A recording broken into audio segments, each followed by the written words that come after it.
Now, the Muslim community seems to be divided into two categories: the mainstream majority and the extremists, who get a lot of attention but are really a small minority. Asma Hassan is the author of the book American Muslims, The New Community, and she joins us now live from Denver to talk more about the mainstream Muslim community and the extremists.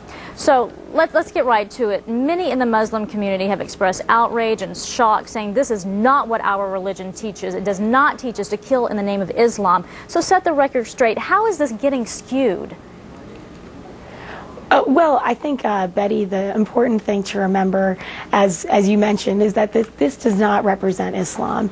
American Muslims, Muslims all over the world, maybe at one time they said, oh, this is a good way to get attention for our issues. And even then, that was a minority. But I think the Pew poll that you just talked about shows how the support for these terrorist acts is totally waning and falling.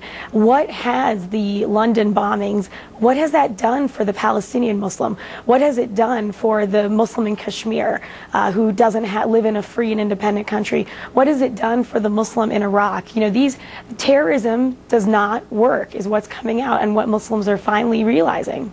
Well, to fully understand how this religion is being distorted, let's get to specifics now. What in the religion, how does it tackle the issue of tolerance when it comes to people with different beliefs and people with different religions? Because that can get us closer to understanding how this is getting skewed, distorted. Right. Well, that's a very good question. In Islam, we are taught to be very tolerant of other religions. It actually says in the Quran that for every person, there is a different path to God.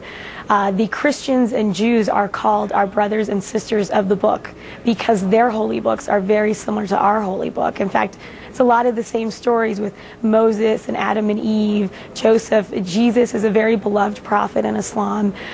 The respect for other religions is very important and very high. In fact, it's also believed among Muslims that you could pray in a church, you can pray in a synagogue, any quiet place where you can sit down and meditate is an appropriate place to pray. Now, what these terrorists were doing, and what many of the terrorists do, is they're not focusing on what the Quran really says. They're focusing on their own ego, their own ideas, their own thoughts. And if anything, Islam is against the ego. Islam is against an egotistical view of the world. I mean, for goodness sakes, in the Quran, it even says that it's wrong to destroy a plant, that plant is life too, and that you should not hurt any plants. Clearly, these terrorists are acting outside Islam and are acting out on their own strange, warped views. Okay, so that being the case, let me ask you this, and if you could make the answer as quick as possible, because we are running out of time. Are Muslim leaders doing enough to get the message out there, to prevent these attacks, to prevent this distortion of the religion? Yes, definitely. Muslim leaders are doing very much.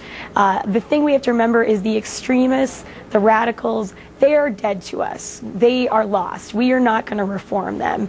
They are going to keep getting recruited because there is something inside their head that likes violence. So we can't change the handful of extremists out there. What we can do, the U.S. needs to restart the PR effort with the Islamic world. Public relations with Islam is abysmal. We need to change that. We need to appoint somebody right away as the ambassador to the Islamic world. We need to reach out to those poor Muslims in the world. Most of the Muslims in the world are poor. They are illiterate. They don't have jobs. They live in developing countries. We have this stereotype that Muslims are these oil-rich barons with multiple wives. And sure, of course, there are Muslims like that. Asma, I have to let that be the last word. We could go on for days, but thank you so much for the insight today. Keep the faith. You too. Take care.